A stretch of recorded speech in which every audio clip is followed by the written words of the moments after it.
wasn't sure if you'd like... I need a stool. I can't do it without a stool. I always have a stool to sit on because I get tired. Hi, everyone. Normally, so basically, I love coming on to music. Thank you. Because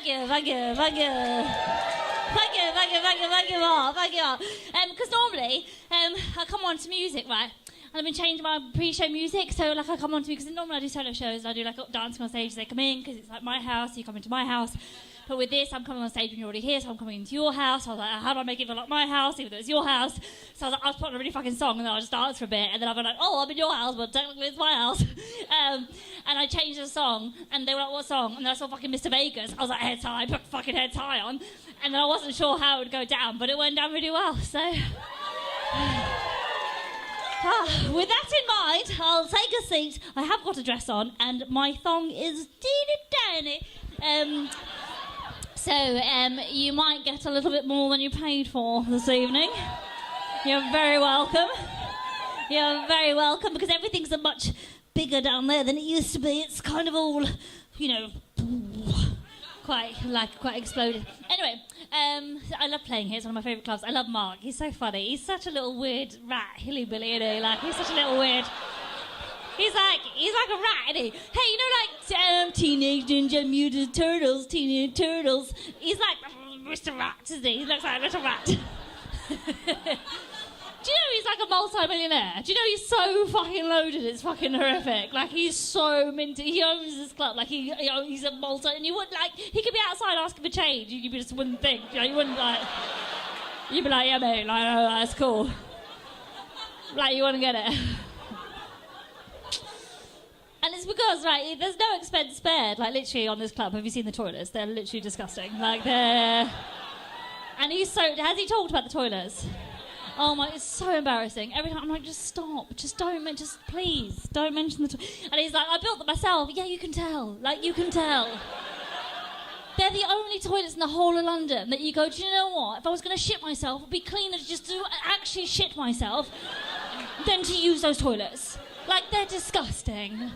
Like, I feel like I come out with all sorts of diseases. I do not like it. Anyway, I can't say too much. I don't want to slag him off too much because he's always trying to have sex with me. And I always have to be like, no, Mark, no, you know the rules. No sex with Louisa.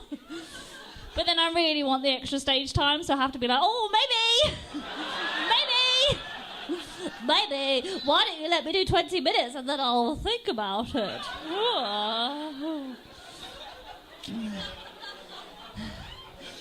They slag off women, and women get a lot of shit, don't we? Because we always get a lot of shit because like, women can be sometimes manipulative and all that shit. And like, women have got so many issues. And don't get me wrong, we've got so many issues. Like, we judge each other all the time. Like, you women are judging me now. Like, women judge other women all the time. Like, judgy.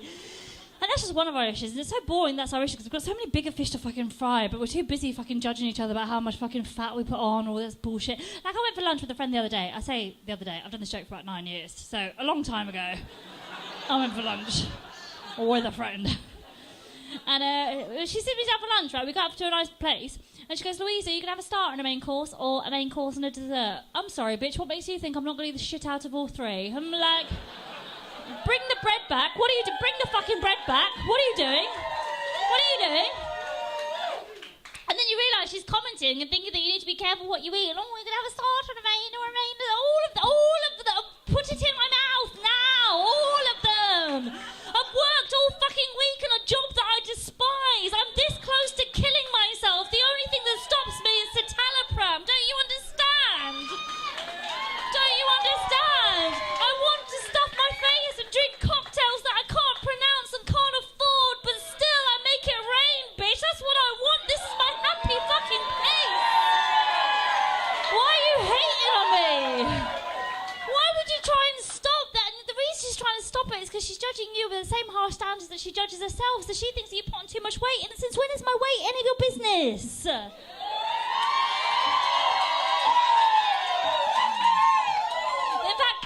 Time my weight should ever be any of your concern is if I was literally sat on your motherfucking face, right? And you're there going, Louisa, I can't breathe. Then, and only then, will I think about going for a run. Thought about it. Not gonna go, right? Not gonna go. What I am gonna do is get a dude with a stronger freaking jawline. That's what this bitch is gonna do, right? Because I don't need to feel shit about myself. I don't need... There's plenty of things in the world to make me feel shit about myself. The other day I sat down and I had shorts on. I sat down on a wooden bench, my thighs clapped as I sat down. And I was mortified. I was like, oh my God, I hope nobody saw that. I hope nobody heard. That was so embarrassing. My thighs just clapped as I sat down. Oh my God, it was so humiliating. And I thought, Louisa, why are you embarrassed? You are right. Your cunt does deserve a round of applause. It does. That's for you. That was for you. Did nobody know. Hello, everybody. I've been hibernating for a long time, like Hedgehog. She's Polish. It's because my parents are Polish and, you know, you can take the girl out of Poland, but you can't take Poland out of the pussy. You're right. So, listen, I've had some thoughts and ideas, okay? I've been thinking when I drove down here. Oh my God, it's my birthday this week. I'm 39.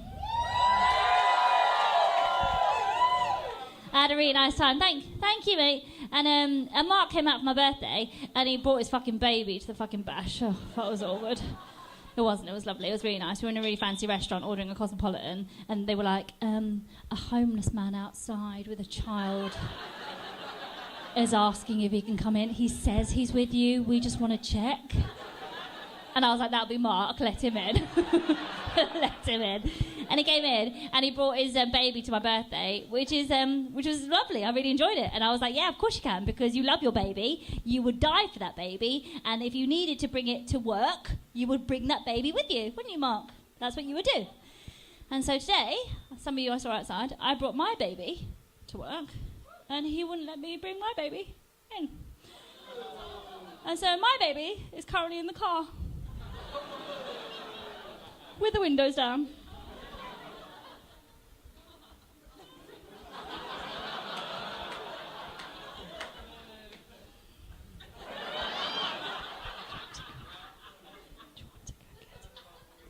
No, tell it. Do you want to go get my baby?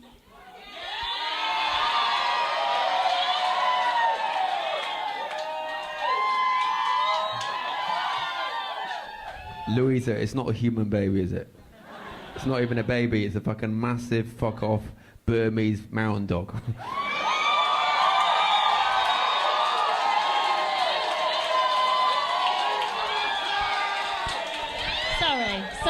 Sorry. I'm sorry, right? I've had enough of this fucking patriarchal bullshit. When you get to an age of about 30-something, people start asking you when you're going to have kids, when you're going to have babies. And I'm sorry that you're 55 and you can afford the privilege of fucking waiting till you're that fucking old to find a 22-year-old to fucking get knocked up. And maybe not all of us, I'm talking about women, have that privilege, right?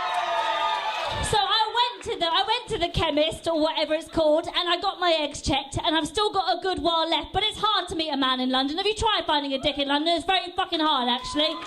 Very fucking hard. The only people that come up to me are fucking estate agents. And I'm sorry, I don't fancy men that wear suits and no fucking socks. Put some fucking socks on, okay?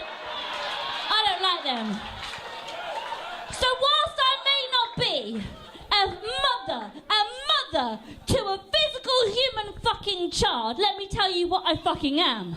I give that child, that baby, I give her a house, I give her a home, I give her her food. She relies on me for her fucking survival. She waits on me for fucking everything. If I don't get up and do my job and give her breakfast, she will die. I let her ruin my car, I let her ruin my love life. She cock blocks everything I fucking have. She destroys everything I have. The other day she opened the fridge and ate everything in the entire contents of the fucking fridge. She ate all of it. She's taken all my money. I took her to the vet because I was worried about her because she was eating too much, and I took her to the vet. It cost me £299 just for them to tell me that she's fat and lazy. It cost me £299 to be fat and lazy. And despite all of despite the fact that she ruins my fucking goddamn life by taking everything I have and destroying it, I would take a bullet for that girl. I would take a bullet for that girl. And I'm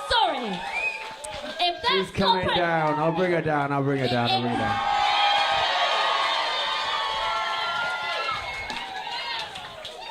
If that's not parental love, I don't know what fucking is.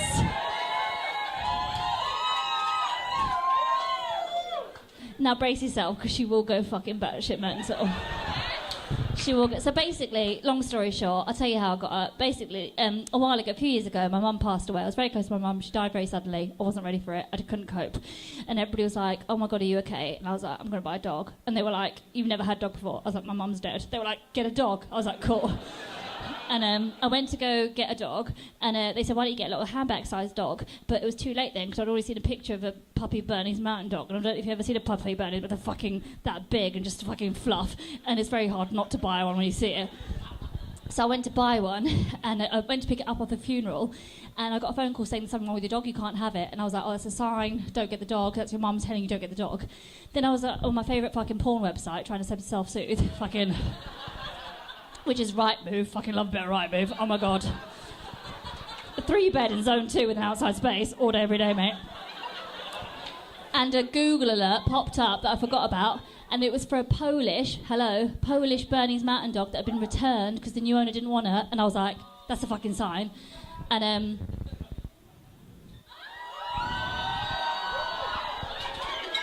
Hi!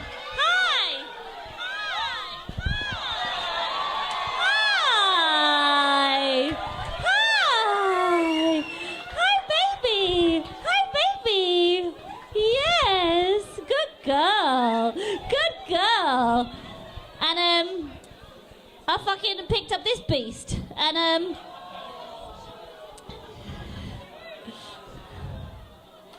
yeah, you're right, she does kind of distract from the comedy a bit, doesn't she? So this is Bernie. You can tag us on Instagram, Bernie. You have to tag us with the hashtag God is a woman, because that's our... Basically, my new show is called God is a Woman, and how it started with is because I got her, everyone started saying, like, oh my God, your dog is beautiful, what a big boy, what a big boy. And I'd be like, it's a girl, the dog is a girl, the dog is a girl, the dog is a girl. And it really annoys me that everybody assumes that dogs are fucking boys. If ever you meet a dog, you're like, oh, who is he? Look at how he is. She's a fucking girl. And I'd be like, the dog is a girl. And also, she's had her period, she's had puppies, right? So actually she's a woman. So I'd spend half my life being like, the dog is a woman, the dog is a woman, the dog is a woman. And that's what I was meant to call my new show, was called The Dog is a Woman. But there was a typo when I went to fucking print, and now I have to read all these fucking Bible stories. Stadiums, arenas, and all. Only Louis and Gucci, we don't shop at the mall. Got your partying and dancing and having a ball, and you're loving.